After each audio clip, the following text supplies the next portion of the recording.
right, Debbie's got it. Good evening, everybody. Thank you for joining us. We have a special guest tonight. This is the Michigan Notary Network, and we have a special guest tonight. His name is Greg Lirette. I don't know where he is on your screen, but on mine, it's like the Brady Bunch. We've got people all over the place. But we are recording this, as you heard when you it just kind of announced that. So we are going to ask that you keep your microphone turned off. And if you have a question, throw it in the chat. Greg is going to talk to us tonight about his experiences being a RON notary, a remote online notarization notary. He's not going to tell you how to notarize. He's going to tell you the real life. This is what it's like being a RON notary. And I'm so excited. We talked the other day for like an hour and a half. And I thought he could probably fill an hour for us. So, Greg, take it away. Hey, well, first of all, thank you so much for having me. It's a pleasure to be here. Yeah, so, and I'm not going to go, I'll probably do this more as a Q&A without a doubt. Would let you ask questions, whatever. But yeah, my name is Greg Lirette. I'm a commissioned notary in Florida. I've been in Florida maybe about 2 years. And I used to be a notary in Texas many years ago, and this is going to help you a lot to understand where I'm coming from. I'm an IT guy. I'm a really hardcore, in-depth IT guy. I worked for Microsoft for over 10 years, Citrix and Dell. I'm actually the guy who worked on the source code of Windows, so really hardcore technology. And so I got my notarization, got my notary commission here in Florida for the specific purpose of RON, but I did not get it to be a notary. I got my commission because I wanted to understand it better from a notary perspective, because I was interested in launching my own RON platform. And then I ended up back at Microsoft again, relatively recently as a vendor for the third or fourth time. I don't remember how many times I've been back there. I think 4 times total between being a vendor and an employee. I ended up back there again, hoping to get hired again full time, and I got cut with thousands of other people. My job got cut, and my focus shift from worrying about taking a part of my income as an IT person and creating a platform and worrying about that sales floor and everything else to making some temporary money as a RON and in-person notary as well. I did not want to limit myself to RON. I just thought I could work from home and do a lot more as a RON, and I was preferring RON, but now it's turned into I don't really want to take in-person stuff because it impacts my RON work. But anyway, so I have a different perspective of it. But I'm gonna kind of pause there and let you. Oh yeah, I went to New Orleans I'm born and raised in New Orleans. I went back there, and a recent death of my father. Well, not recent now, but 2021. And the crime there kind of is what drove me here to Florida, where I am, where my mom is and my sister and her family is. So, but I'll pause there, and that gives a kind of overview of how I got here a little bit.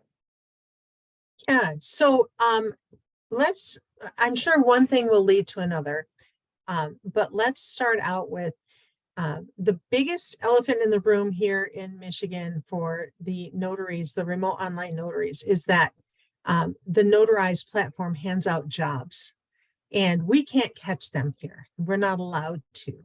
So you can, and I know you've told us some stuff about it, but tell us why we're not missing much. Okay, yeah, absolutely. So backing up a bit here, notarized was one of the reasons that I decided to do RON personally. If it was not for notarized, I was interested in my own platform, and I was looking at the notarized, the hits that they were getting from an IT perspective, and I wanted a piece of that pie from a business perspective. So I knew there was business to be gotten there if I could just get a small portion of them.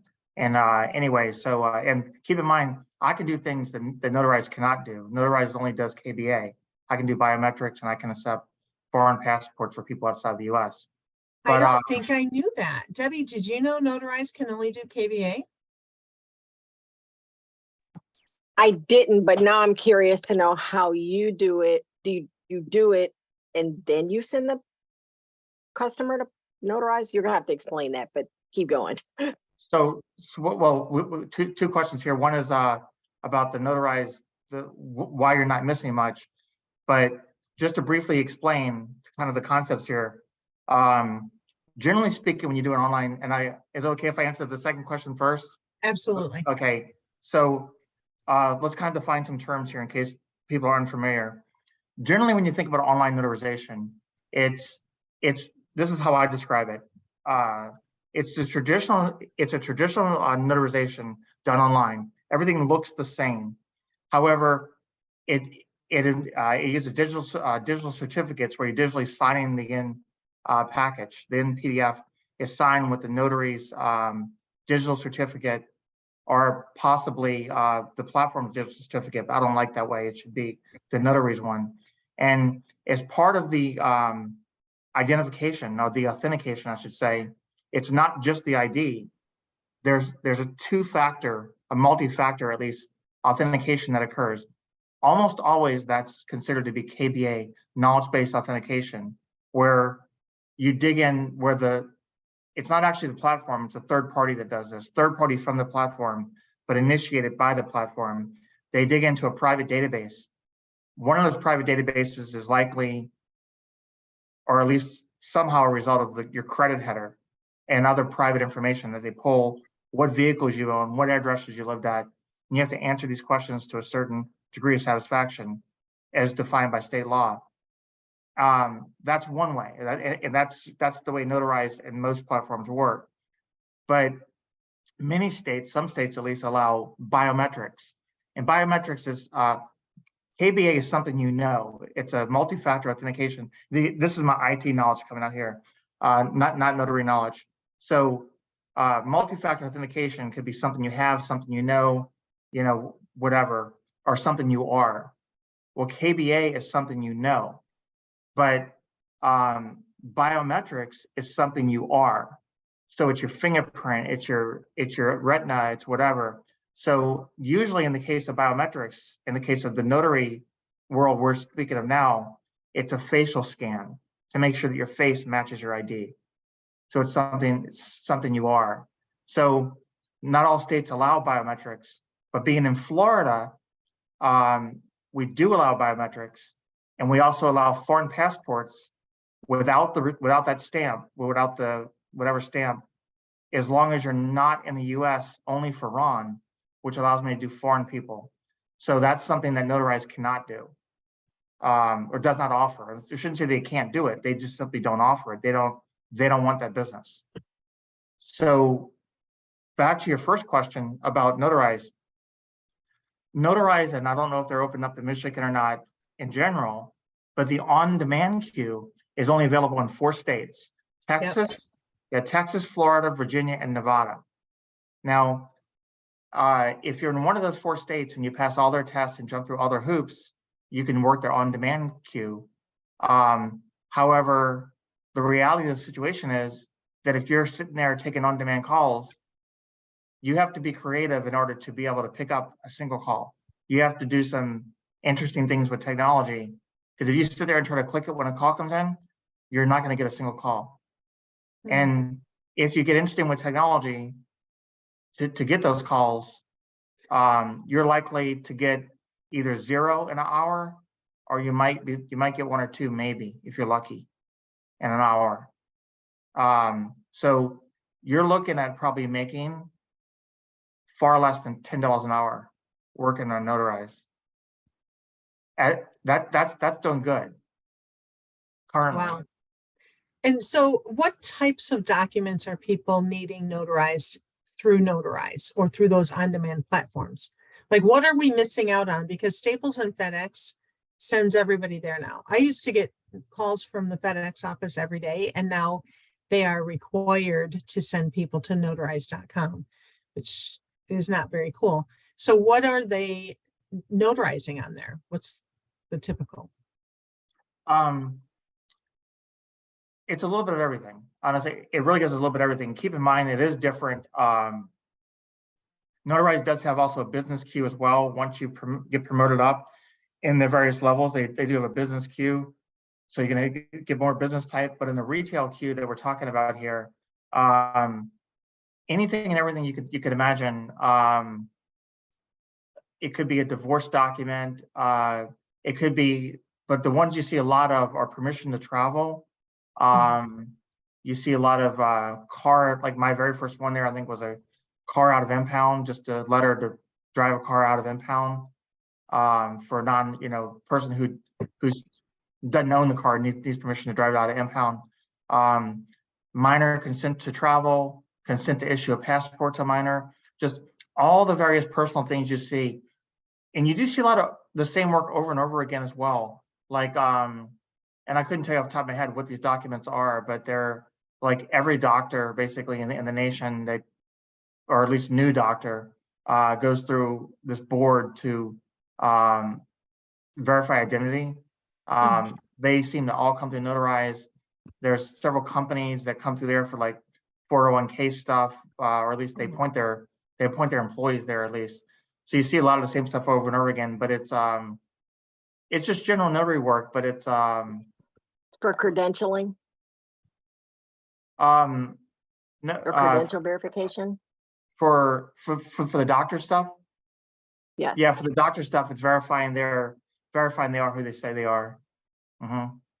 Yeah, but just all kind of just general, like if you ask me a question about a type of document, I can tell you if I've seen it or not. But I will say that I did get a lot of experience on Notarized because I didn't have the experience, and I sat there responding, working on Facebook posts or whatever else I was doing while I was sitting there multitasking with multiple computers. And I spent a lot of time in front of the computer taking those calls. So I sat there making far less than $10 an hour taking those notarized calls, taking several hundreds of them.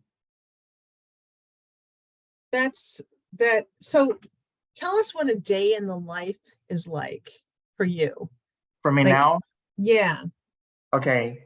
Well, I would say I'm probably relatively, I don't know how usual my life is, because it's not normal. We know, I already know it's not, but we have a lot of people who think so, because no one has given anybody the reality of Ron until you now. There's this whole big, I can make money doing Ron. I can just sit there and wait for it to come in. And I know, because you told me that you can't just sit there and wait for it to come in. You just said it again. You'll make about $10 an hour. You can go anywhere and make $10 an hour. And in my opinion, if you're going to sit and wait for money to come in, you should be sitting and promoting your business while you're out there. But I digress. So you put the time in to figure out how to make it work. So, and you said you prefer Ron over in person. And when you and I were talking last week, I told you I prefer in person over Ron. So they all know what my day is like because I tell them all the time. What's a day like for you? So for me, currently at least, and I am looking to bring on other notaries to help me with stuff and me focus more on the sales channel and winning the customer over, the customer relationships, all that stuff. But right now, with very few notaries helping out here and there, it's 24/7. It's literally 24/7. So when I go to sleep, when I literally I'm sleeping, and I happen to wake up and I think to myself, and I even have a sleep problem too, but I'm like, should I take a look at my phone real quick? And I'll take a look at my phone to see, if I miss calls, text, or whatever else, if one of my sales channels, whatever, people have contacted me, because I do run pay-per-click ads and stuff like that as well. So I have, I'm messaging. Was I? You run ads, the pay-per-click ads to do that. That's really interesting. Okay. Yeah, I have Facebook ads and stuff running, and I run ads in other countries. Okay. So, and they don't always necessarily pay off, but try to spread the word out, whatever. And I have foreign phone numbers and everything that people. Okay, so let me ask a question about that, because it was my understanding, and I guess we're going to learn. Oh, it's pay per click, Terry, not paperclip. Pay per click. We all talk so fast. If you don't know the lingo, you're not getting it. So it was my understanding that we can only notarize for people if the person or the document has something to do with the United States. Yeah. Is that true? So I've heard that a lot. I've heard that a lot as well. People saying that, and I think that's in some people's laws. First of all, I will say that I can't really think of that many documents off the top of my head that would not be related to the U.S. These are foreign people, but these are documents related to the U.S. So do you advertise that it needs to be a U.S. document, or no, because my understanding is in Florida, I don't think that's a restriction for me. Okay. Debbie, is it a restriction here in Michigan? Because I don't think I read that. I don't know. The document needs to relate to the U.S. So, however, keep in mind that, and I want to get off to I'm sorry, Greg, 1 second. The reason being, one, we can only do KBA, so we can't do biometrics, so they can't come with a foreign passport and all that, because they wouldn't have any public records from which to draw upon. Correct. Okay. So that makes sense. The foreign customer, so I'm really capitalizing on that foreign space, because notaries are kind of a dime a dozen to some extent, right? But they're not. They're also not. Let me just make this really clear. Finding a good notary is not a dime a dozen. It's hard to find a good notary. Very hard to find one. And very few notaries that I find really know their stuff. And you don't have to be, I've not been doing this all that long at all in Florida here. And I've learned a lot really quick. But customers really appreciate, even my local US customers really appreciate my knowledge. And I don't just know it, I'll explain it to them. I'll explain to them why we're doing the thing we're doing, what this is, and I'll unconfuse it for them. Yes. So and that is why they keep coming back, because they're like, okay, Greg, you know your stuff. And that's just kind of how I am. I'm an IT guy. I'm gonna take the same principles that I would for an IT thing, knowing it well. I apply that to notarizations and the law. But I think we kind of jumped around a little bit there on that. But yeah, so I'm not sure if I answered all the questions. And they have some stuff in chat here too. We also aren't required to have a digital certificate, aka IdenTrust. I would never want to, and I realize you may not be using one. I'm not sure if y'all are using one or not, but I personally wouldn't want to notarize something without using a digital certificate. It's just, and also I'm not sure if this federal law ever does get passed. I don't know. I mean, I think it'll probably require a certificate as well, but yeah, it is leaning toward that for Michigan too. The reason that's not required in Michigan is because we're from the dark ages when stamps aren't really required either. As long as it has all the elements that are on a stamp, you can handwrite all those elements, which doesn't make any sense. Why don't you just buy a stamp? Like, just buy the stamp and use that instead of handwriting all that. But because it doesn't require a stamp, it doesn't require a digital certificate.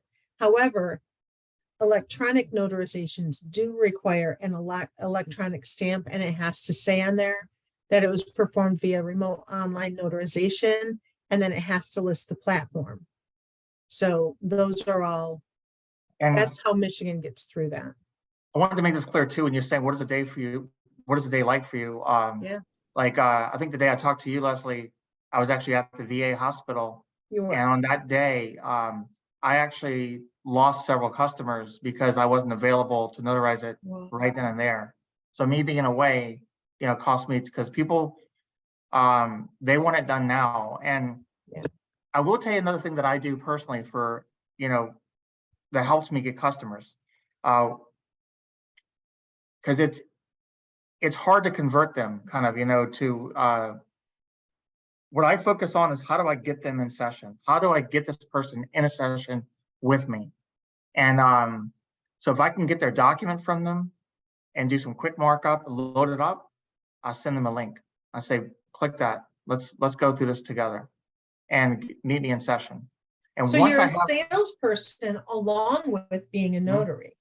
That's and that I think that's one of those things that when you're in business for yourself, you have to go the extra mile to get it. So all right, let's say you get up in the morning. Are you like hopping right online? How many hours of sleep do you get? You said you have people all over the world. I just took a nap about an hour ago, like a midday nap, and then I had customers that I knew were for sure customers that I had already texted with their session links and stuff, and they were asking me questions about the session link, and I got up and did a couple notarizations before I got on here. But I mean, I like to believe I'm getting closer to the amount of sleep that I need to get, but you know, some days are more laid back. Some nights are more laid back, I should say. But you know, if I got a customer asking me if I can notarize something, you know, they're a lot of times I have to get out of bed and get on the computer and look presentable pretty quick. Wow. Yeah. So it's 24/7, and yeah, I am at the point now that I'm looking to bring on some people, not just notaries, but also like personal assistants, because to me the 24/7 thing is huge. I want a piece of that notarized market share, and so in order to get that, you got to be 24/7. So you know, I'm looking for people that can like help 24/7 do document prep, and you know, like loading the documents in the systems and things like that, pulling the documents down, not necessarily even notarization of the documents themselves, but and also notaries as well. But yeah, but because I want to definitely, there's so much business. And then Notarize announced just today, that they're launching a new platform for non-notary work. Notarized for non-notary work, for digital signatures, for referees. So that's a piece of the market too that we should all be looking to get. You said earlier that you did 15 notarizations today, or 15 clients today. How many hours did that take you? Like, what time did you do your first one? What time did you do your last one? Well, it started before I went to sleep at wee hours this morning, because I stayed up last night until maybe like 4 a.m. Putting these into the system. These are customers that a bulk of them were credit customers that they're trying to work with a credit repair company, and the credit repair company has worked with me, or contracted with me as a third party to notarize all their letters that are going in. So just to validate they are who they say they are. So he'll send me the information for them, and then I loaded them in, and I have to work with each customer separately, and get them to do a session with me, put them under oath, you know, do the swearing in, all that stuff, and then charge them individually as well. So that's quite a bit of work. So I try to automate and streamline as much as possible, but these are pretty low tech people. So I put them in the system until about 4 a.m. this morning, and then I got up, and I think about 8 this morning. I think I put them in the system from that until 10 or 11, and then in that time, I think I picked up about 3 or 4 random other customers besides them. And then once I had them all in the system, then I started aggressively marketing to them, or reaching out to them to get them to complete their sessions via text and stuff. Okay. And so, all right, now the nitty gritty is always, how much money are you making? I don't want you to give me that number, but there is somebody out there who promotes $100,000 as a notary. Are you there yet? Oh no. So let's just be clear here. I am used as an IT professional, you know, my current market value is probably anywhere from $150,000 to $200,000 in general. We're doing IT work easily, because I'm a very experienced, very knowledgeable IT person. I would say that my notary work currently is probably it's probably not much better than I could make getting, another job somewhere, working like for somebody making a relatively low wage. And, for me personally, I'm not necessarily looking at, how much I can make if I notarize so many an hour. I'm focused much more on the wider possibilities of launching. It doesn't have to be my own run platform, but at least it's going to be a platform that gets customers, and then have notaries working for you on the back end. And so I'm waiting for the platform I'm currently working with, Pactima.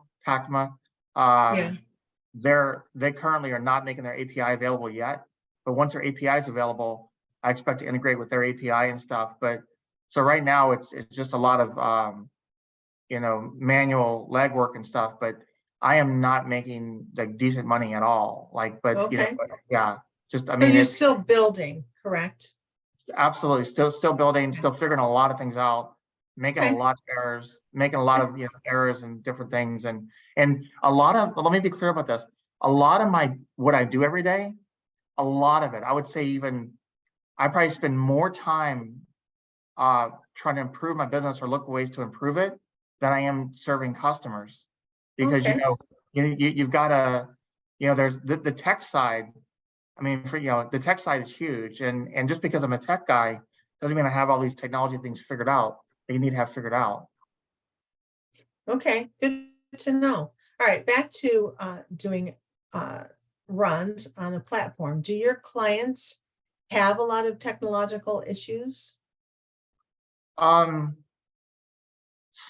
have none, right? Some people are really, really tech savvy, and they, they're super high tech to begin with, so, and they know exactly what they're getting into. But other customers are very low tech. I was going to be a witness this morning for somebody else who had, believe it or not, she was going to try to do a run with two people that are in their 90s, but they were going to have somebody in the room that was going to help them with the technology, like a relative help them with the technology. But technology is definitely a challenge to some degree. And even the people that find my services and they're looking at me for the wrong service, they're not even in the US. They're surprised to realize it's actually a video meeting. Because they're thinking it's going to be not a video meeting. They have to have their ID ready. Because for some reason you say passport, and they think, yeah, I've got a passport. I've got my passport number here, but they need to have it in hand, in their hand. And so, and then Pactima, they prompt them for if you go to their user interface, it looks like you're going to be signing in with Google, but you don't have to do that. So many people get confused about that. They're like, what's up with this Google account? I'm like, ignore that. Don't worry about that. But and that's one of the reasons I switch sometimes to Blue Notary, is because people hit whatever issue they might be having, for whatever reason that they might hit an issue. If they get frustrated with the platform, I'll switch them to Blue Notary. And I will say that Blue Notary is pretty good about this, that they're pretty good about getting people on there and be able to complete the session. So they are a good backup platform. But yeah, you definitely hit technical issues. And not only that, you have them in session and audio isn't working or mic isn't working, whatever else. You have to be confident to help troubleshoot that, because you got all these things going on. You're dealing with witnesses, you're dealing with the document, you're worried about your notarial certificate, all these different things. Now you got to be a troubleshooter on top of that. It actually can be quite stressful. Yeah, I have a lot of patience, but not for that. Mm-hmm. So you said you have for overseas phone numbers. Do you use WhatsApp for international calling? I do, yes. Okay. So I'm not a big fan of WhatsApp, but I do have it. I do have my phone number WhatsApp enabled as well. Mm-hmm. But and then I pay monthly as well for some international phone numbers. Okay, all right. Do you run into language barriers with your foreign clients? Oh man, oh yeah. So I certainly do. Not all of them are great English speaking, so that becomes really interesting because, you know, we need to make sure this is done in accordance with the law. Mhm. And so I have some situations where I'll bring in somebody else to help to, to help me basically, or help them. But I can't have an interpreter. I need the person to be able to communicate with me. But anyway, so but yeah, language barriers without a doubt. I try to work out all the language stuff though before we get into session. I do use Chat GPT a lot now. I consider Chat GPT to be an essential tool. I use Chat GPT for so much stuff now. But I'll even have it, like if I have the person's name in uppercase, I'll ask it to convert it to upper and lower case for me before I send stuff out. But I'll have Chat GPT translate what the person's saying, or I'll translate what they're saying, because I realize I have a if I have a signer whose English is not the first language for them, and they're having to worry about translating for me, I'll just try to take that part out of it, and I'll just speak their language using ChatGPT. So how do you know ChatGPT is accurate? Because I know I've asked ChatGPT to put things together and it's not really accurate. You don't know that it's accurate. In fact, I got the bright idea. It's not necessarily accurate, but I hope it's close to accurate for the translations. In fact, I was going to launch a bunch of blog posts covering every single state in the union and their notary laws. I was like, I'm just going to use ChatGPT for this. And I knew the laws. I started off with the states where I knew the laws really well. And I asked ChatGPT to write up articles. It was 100% wrong. Like, it didn't get a single blog right. So, Yeah. you know, yeah. I have found that there was actually a court case where these new lawyers went in and they were citing cases that didn't exist because ChatGPT said it did. It can be very convincing. It's just you have to read through it. Okay, next question. How do you advertise for non-notary work remote? So like what does that look like when you're trying to get that business? For non-notary work? Yeah, you said that you do some non-notary work on online platforms. So how do you advertise to get that? Oh, I'm sorry. I think I was saying that that notarized launched the platform. Notarized just today launched a platform where they're advertising the notary platform, Notarized, basically for non-notary work. And I think we should be after, all of us should be after some of that business. Okay. You know? But yeah, so we can't, but as soon as we can, we might. Notarized just doesn't like Michigan. Well, no. What I'm saying is that we shouldn't let Notarized take all that work. We should be. Well, I have actually spoken with our lawmakers about the amount of money that's leaving Michigan because Notarized is here taking our business, but won't let us have it. So they're working. They didn't like that. That was an automatic. Spidey senses went up. We'll look into that. Thank you for letting us know. So that's a good thing. All right, next question. Is it imperative to be extra fluent with IT in order to do RON successfully? No. So this is interesting because, you know, you're talking to an IT person here. I'm really, really deep tech-wise. You don't have to know IT well. In fact, I know of several RONs that are very successful and they make a very good living doing just RON that are not savvy with IT, but they are computer savvy.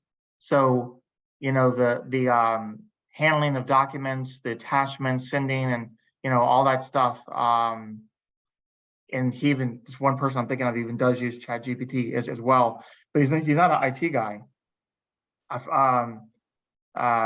The particular guy I'm talking about is actually a pilot. I'm actually an air traffic controller, and we ended up realizing that we both previously did ADA. Well, he's a pilot and I used to be ATC, but in my opinion, you don't have to be an IT guy. In fact, there's actually a call going on right now about Blue Notary right now that it was like last minute setup, and by Katie, and I talked to Katie, and she told me she's not tech savvy. Like she's not super tech savvy, but she's savvy enough to get done what she needs to get done.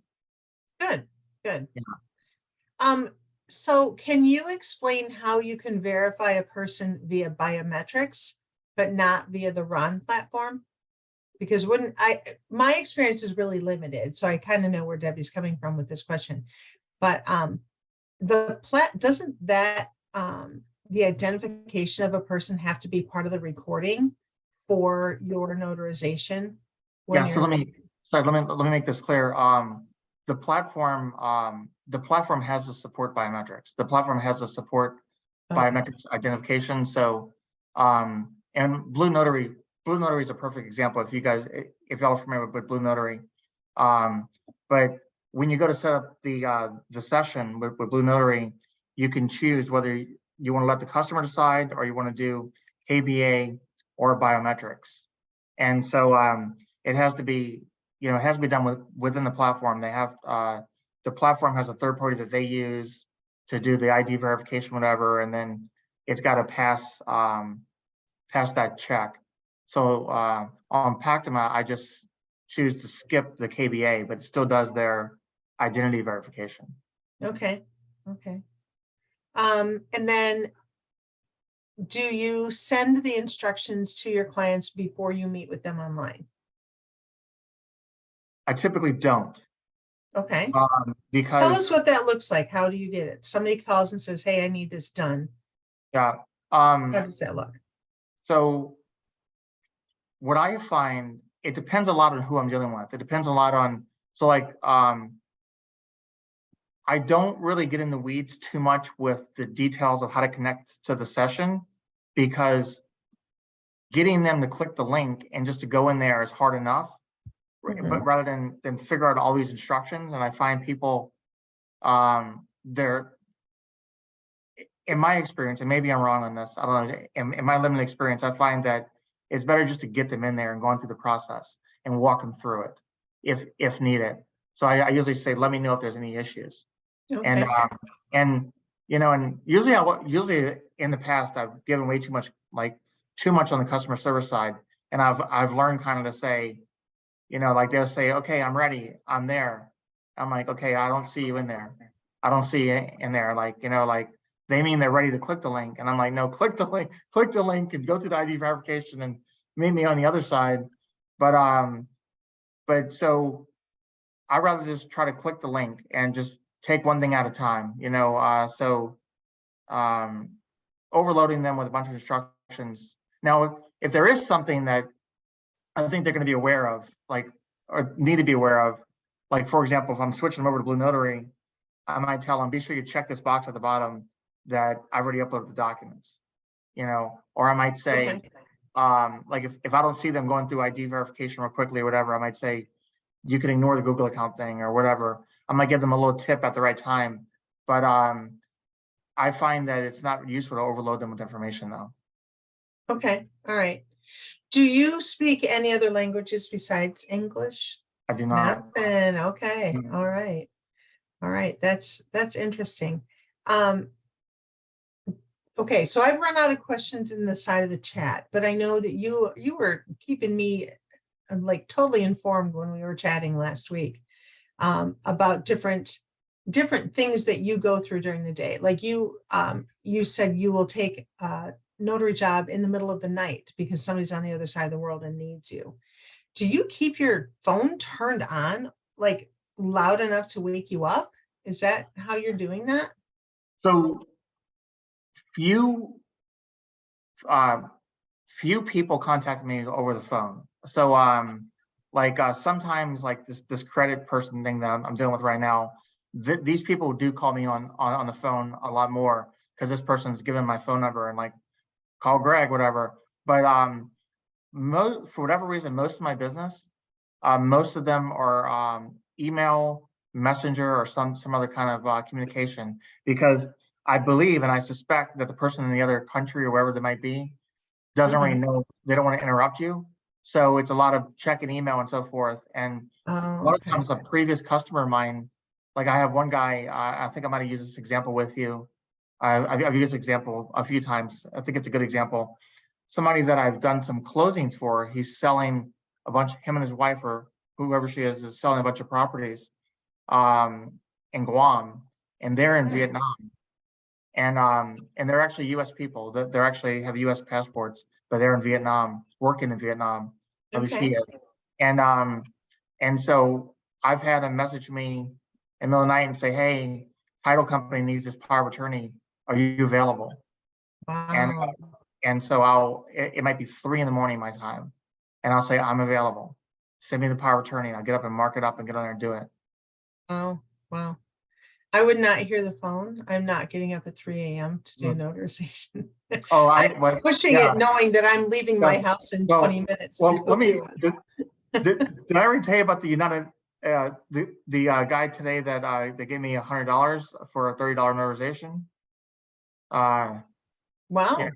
So yeah. So this guy had a lot of issues. He was very stressed about it. Whatever. He hit some issues on the platform and said he don't think he can get through it. I moved him to Blue Notary, and I was going to bill him after the session, anyway, so he said, "How much do I owe you?" And I said, "It's going to be 30 total." And he said, "How's 100?" Because Nice. and so anyway, because he's like, "You helped me so much, and you really bent over backwards Mhm. for me and stuff." So yeah. Yeah. I always say I'm going to bill you the amount that I can bill you, but you can pay me Somebody, whatever you'd like. somebody, Tamika Lee, I see, has a question here. Do you perform DocuSign notaries?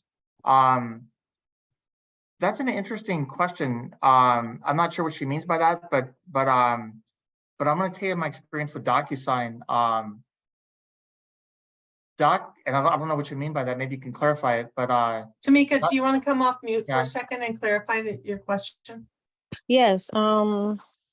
So I've seen, I'm kind of new at this, I'm learning, but I've seen where there are examples, or there is, there are some DocuSign documents where it's electronically done, but it's just you notarize within DocuSign as as if it was another different platform, except DocuSign allows for you to do electronic notarization. Is DocuSign one of our approved platforms, Deb? Okay. So she said yes. So I'm going to give a complex answer here. I hate to be complex about this, but so DocuSign is absolutely a RON platform. They're in my state too. They're an approved RON platform. However, from my understanding of DocuSign, and I actually called them on the phone just this week. I don't know how expensive DocuSign is to use as a RON platform, but my understanding is they're pretty expensive. In my experience, the notaries who are using DocuSign are doing so fraudulently. Because so DocuSign, you'll see and I've seen a lot of people say they're using DocuSign and Zoom to do the notarizations. And when I've dug into these situations, I've learned that oftentimes the notary that they're working with is not our online notary. I've found this in multiple situations. And so they're kind of faking it or don't know any better. So yes, DocuSign is a valid platform, but I'm finding they're using it in a way that it should not be used, and it's not valid.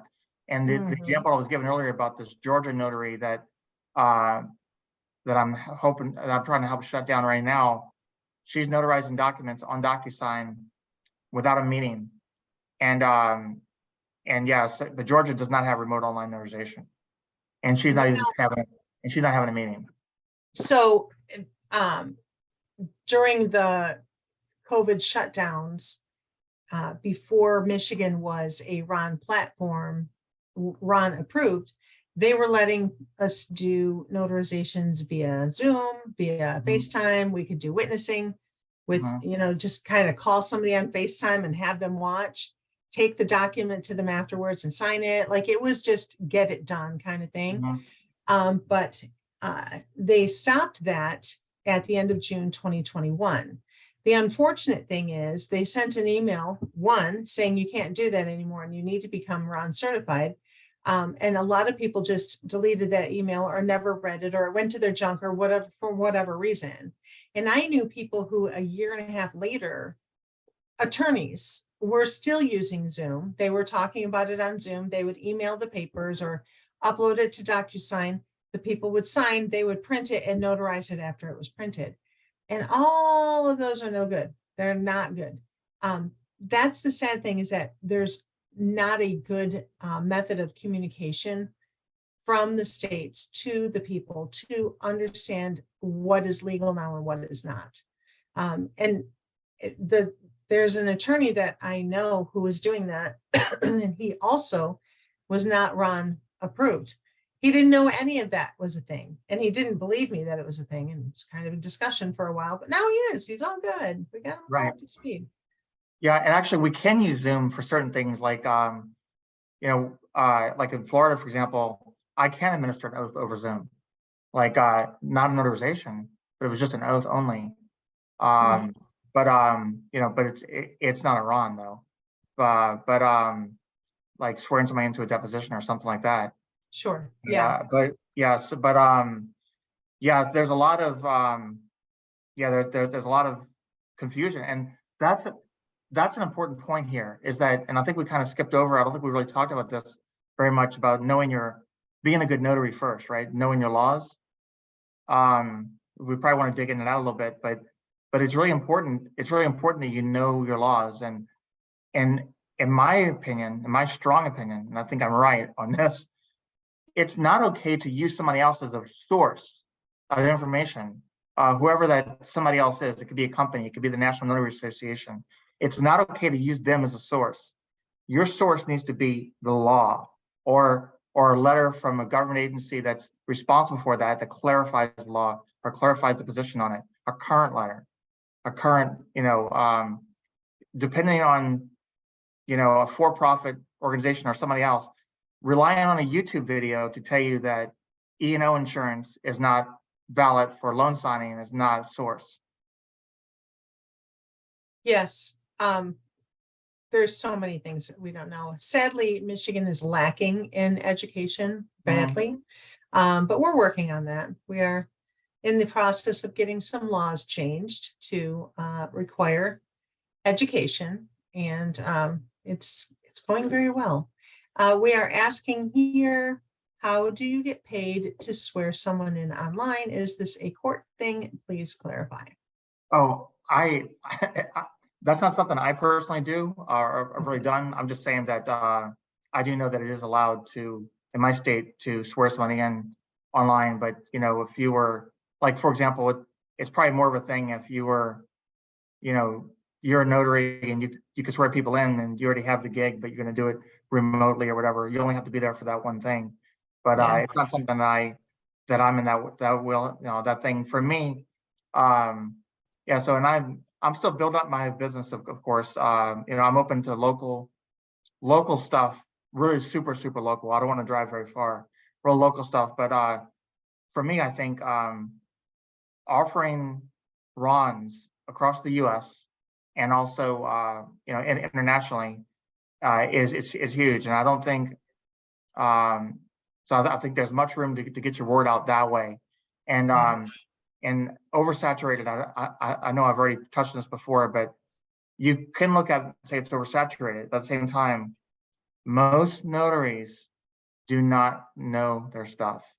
And it's one thing to think you know it. And it's one of the things I learned, I don't know at what point I learned this in IT, but you don't really know your stuff until you know it well enough to teach it. Right. And that is something that we keep preaching, that if you don't have pen and ink in-person notarizations down pat, you should not do it online.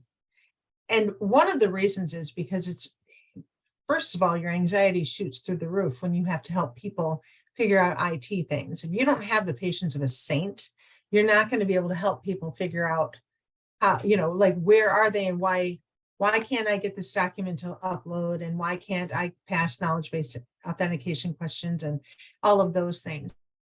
But also they want to know when you are doing RON, it's recorded. Everything is when you're in person, it's he said, she said.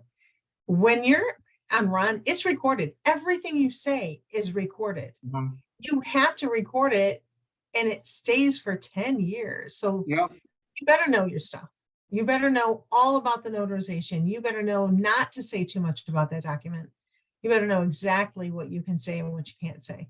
Yeah, definitely. And so, and customers, it's really interesting because if you look at it, and you look at the things that, the standard things that you hear, don't tell the customer what type of, whether to choose acknowledgement or a jurat, don't give legal advice, whatever. You're put in these situations all the time. What should I do? And some of the, and not just that, I mean, you'll get drunk customers, you'll get high customers, you'll have customers that ask you to do things that are straight up illegal. You have customers that are in fact committing fraud. They are definitely engaged in fraud. And there's just certain personality types too that I found a lot, that whether it's the man or the woman, it could flip. Sometimes it's the woman, sometimes it's the man. Will do everything for the other party, including get on the session for them. And they even want to show their ID, or they'll say, oh, I have his ID, or I have her ID. I'm going to do it. They've authorized me to do this, and you may think these things are just crazy. I'm never going to see it, but you see it more often than you might think. I would think that if somebody's going to commit fraud with a notarization, they would think it would be easier doing it via RON. So yeah, you would have to really be up there. Do you have to have extra E&O insurance to cover you as a RON? Yes. Off the top of my head, in Florida, I don't recall if E&O, I want to say in Florida, E&O insurance is not required for Same notary, here. It's just a wise thing to do. Right, for notary work. A bond is required, and I forget the amount of the bond. I want to say it's $7,500. I think I'm right on that, and I think there's no required E&O. And to do RON work, in order to get approved through Florida to do RON, you have to have a $25,000 bond and also a $25,000 E&O insurance. And okay, then, good. And then, as you're probably well aware, most loan signing companies, or even most companies that are more serious, require that you have $100,000 E&O. Yeah. So yeah. I do carry $100,000 E&O. Yeah. And do you have like cybersecurity or something else on your laptop so that you can be extra protected? Like, what does that look like? He's a tech guy. Of course he does. I know, right? He's got his own firewall. Right. So this is an interesting question that I think is really, this is something that people don't think about enough, because this gets really complicated, right? You have the documents, and you have the documents at rest, you have the documents in transit, and you have the documents all over the place. And even I had a recent interview with another notary company, and they were like, what's your process of storing your document locally? And part of my answer was, hopefully you're not storing the document locally. Hopefully you have a process that doesn't do that. But yes, you should think about, so with Windows does come with something called BitLocker. I have to go IT, right? I have to go IT. So if somebody were to steal your hard drive, for example, it's encrypted. BitLocker is hard to access. That way you should think about every component of the infrastructure. And this really gets into super, super tech. And if y'all want help with this, I'm happy to help you for just even a small fee, whatever, to figure this out. But